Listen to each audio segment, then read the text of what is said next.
నలిగిపోయేవాళ్ళు, రైలు పట్టాలంటే రాలిపోయేవాళ్ళు,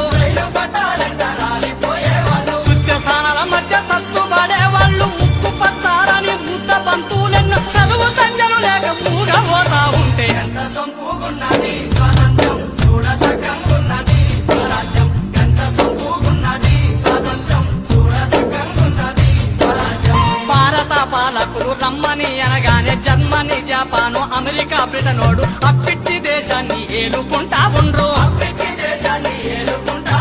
ఎండవానలు తప్ప అన్ని వాళ్ళేనంట, మిఠాయి